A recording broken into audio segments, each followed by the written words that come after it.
LIC IPO ये है topic for this week.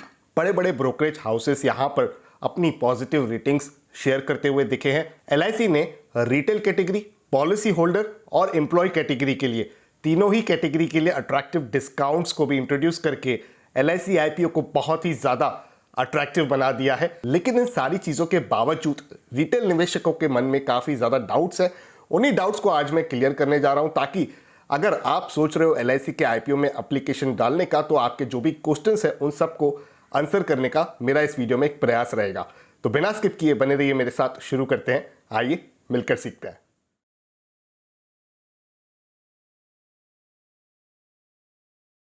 Start में बेसिक डिटेल्स को पहले मैं कवर करना पसंद करूंगा। यहां पर LIC की जो IPO डेट है वो 4 मई 2022 से लेकर 9 मई 2022 तक की, यानी कि IPO ओपन होगा 4 मई को और क्लोज होगा 9 मई को।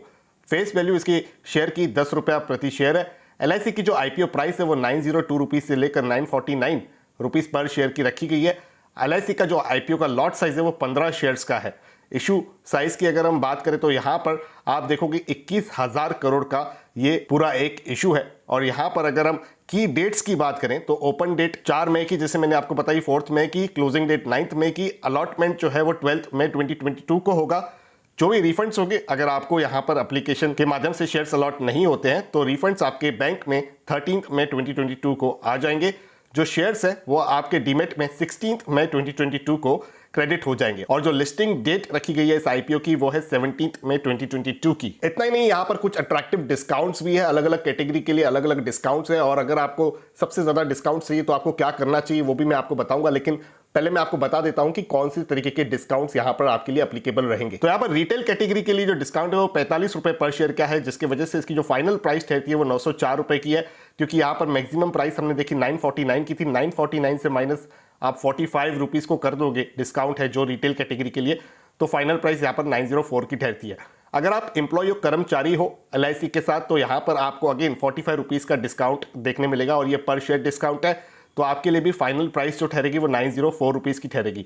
यदि आप पॉलिसी होल्डर हो तो यहां पर आपको 60 रुपीज पर शेयर का डिस्काउंट ऑफर हो रहा है। तो यहां पर आपकी जो फाइनल प्राइस है वो 889 रुपीज की हो जाती है। तो अगर आप एक पॉलिसी होल्डर हो तो आप रिटेल कैटेगरी में भी एप्लीकेशन डाल सकते हो और पॉलिसी होल्डर वाले कैटेगरी में भी एप्लीकेशन डाल सकते हो। जिस भी कैटेगरी में आपको अलॉटमेंट ठहरेगा उसी के डिस्काउंट एप्लीकेबल हो जाएंगे आपके फाइनल प्राइस पर। लेकिन यहां पर आपको अपर कैप का भी ध्यान देना है। 2 लाख रुपए का इन्वेस्टमेंट लिमिट है पॉलिसी होल्डर्स, एम्प्लॉइज और रिटेल इन्वेस्टर कोटा में। यहीं पर पॉलिसी होल्डर जो है वो इस लिमिट को ज्यादा बढ़ा सकते हैं, यानी कि जो वो एप्लीकेशन है वो पॉलिसी होल्डर और रिटेल वाले कोटा में अगर डालते हैं तो 2+2 यानी कि 4 लाख का उनका कोटा हो जाता है, जो अपर लिमिट है। और यहीं पर अगर आप एक कर्मचारी भी हो और आप पॉलिसी होल्डर भी हो LIC के, तो उस केस में आपकी जो अपर लिमिट है वो 6 लाख की हो जाती है, क्योंकि आप इन तीनों कैटेगरी में एप्लीकेशन डाल सकते हो। लेकिन अगर आप एक पॉलिसी होल्डर हो तो आपको कुछ बातों का ख्याल रखना है। यहाँ पर 13 फरवरी 2022 से पहले आपने पॉलिसी ले रखी हो तभी आपकी एलिजिबिलिटी यहाँ पर ठहरती है। यहाँ पर जो पॉलिसी होल्डर की एलिजिबिलिटी क्राइटेरिया है वो केवल एन्युटी पॉलिसी होल्डर की है। अगर आपने एक बेनिफिशियरी पॉलिसी खरीद कर रखी है तो आप यहां पर एज अ पॉलिसी होल्डर इस कैटेगरी में अप्लाई नहीं कर सकते हो। अपने पॉलिसी में पैन डिटेल्स को अपडेट करने की लास्ट डेट जो थी वो 28 फरवरी 2022 की थी। अगर आपने यदि वो नहीं किया है तो अगेन आप पॉलिसी होल्डर वाले कैटेगरी में यहां पर एप्लीकेशन नहीं डाल सकते हो। और जैसे मैंने बताया कि लॉट साइज जो है वो 15 शेयर्स की है, तो यहां पर अगर आप एक रिटेल कैटेगरी के इन्वेस्टर हो तो 15 के मल्टीपल पे आप यहां पर इन्वेस्टमेंट कर सकते हो। तो एक लॉट की इन्वेस्टमेंट जो है वो 13,560 की होती है। 210 की अगर आप करते हो तो 1,89,840 की ठहरेगी। अगर आप एक पॉलिसी होल्डर हो तो यहां पर जो एक लॉट की इन्वेस्टमेंट टिकट साइज है वो 13,335 की है और 210 शेयर मैक्सिमम आप अप्लाई कर सकते हो। यहां पर 889 का इफेक्टिव रेट हो जाता है डिस्काउंट के बाद, जिसका इन्वेस्टमेंट अमाउंट रहता है 1,86,690 का। और ये पूरी टेबल, पूरी चार्ट आपके स्क्रीन के सामने आ रही है। आप चाहे तो वीडियो को पॉज करके यहाँ पर देख भी सकते हो। और आपके कन्वीनियंस के लिए इस चार्ट के जो फोटोस है, स्नैपशॉट्स है, मैं मेरे टेलीग्राम ग्रुप संडे निवेश पे भी शेयर कर दूंगा। तो ये एक इशारा है कि आप हमारे टेलीग्राम ग्रुप को जरूर ज्वाइन करें, जहां पर आपके साथ मैं क्विक और इजी अपडेट्स शेयर करता रहता हूं, जिससे आपको काफी यूजफुल इंफॉर्मेशन भी प्राप्त होती रहती है। अब जब इस IPO की अनाउंसमेंट हुई थी तभी ही मैंने एक वीडियो क्रिएट किया था जहां पर मैंने LIC एज अ बिजनेस की आपके साथ बात करी थी। डेफिनेटली उस वीडियो को आप जरूर देखिए। ऊपर आई बटन में मैं उसकी लिंक दे दूंगा, जिससे आपको LIC एज अ बिजनेस की बात समझ में आएगी। क्योंकि अगर आप किसी भी कंपनी में इन्वेस्टमेंट करते हो तो उसके 2 मुख्य कारण होते हैं। एक, आप सिर्फ लिस्टिंग गेन्स के लिए कर रहे हो, वो काफी स्पेक्युलेटिव होता है, उसकी गारंटी एश्योरिटी कोई नहीं ले सकता है। हालांकि इस समय ग्रे मार्केट का जो प्रीमियम है वो 70-80 रुपए के आसपास जरूर चालू है।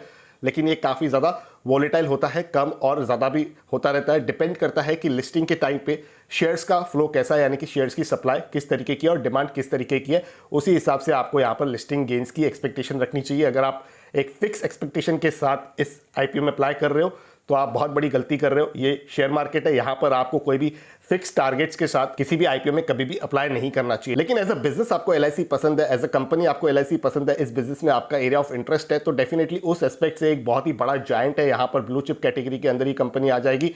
तो उस हिसाब से आपको ज़रूर यहाँ पर लंबी अवधि के लिए पैसे अगर लगाने हैं तो आप कंसीडर कर सकते हो। यहाँ पर बड़े बड़े जो फंड हाउसेस है उन्होंने भी अपनी अच्छी बाय रेटिंग दी हुई है। यहाँ तक कुछ म्यूचुअल फंड्स ने एश्योरिटी दे रखी है एलआईसी को कि वो डेफिनेटली उनके आईपीओ में सब्सक्राइब करने वाले हैं, उनके कुछ शेयर्स जो है वो एक्यूमुलेट करने वाले हैं। तो मुझे लगता है कि एक लॉन्ग टर्म इन्वेस्टर के लिए ज़रूर एक अच्छी अपॉर्चुनिटी है, लेकिन लिस्टिंग गेन्स के लिए जैसे मैंने कहा कुछ भी कहना इस समय पर काफी ज्यादा स्पेक्युलेटिव होगा और मेरा एरिया ऑफ एक्सपर्टाइज उस लिस्टिंग गेन्स के हिसाब से बिल्कुल भी नहीं है। तो मैं आशा करता हूं कि इस इन्फॉर्मेशन से आपके सारे जो डाउट्स हैं वो क्लियर हुए होंगे।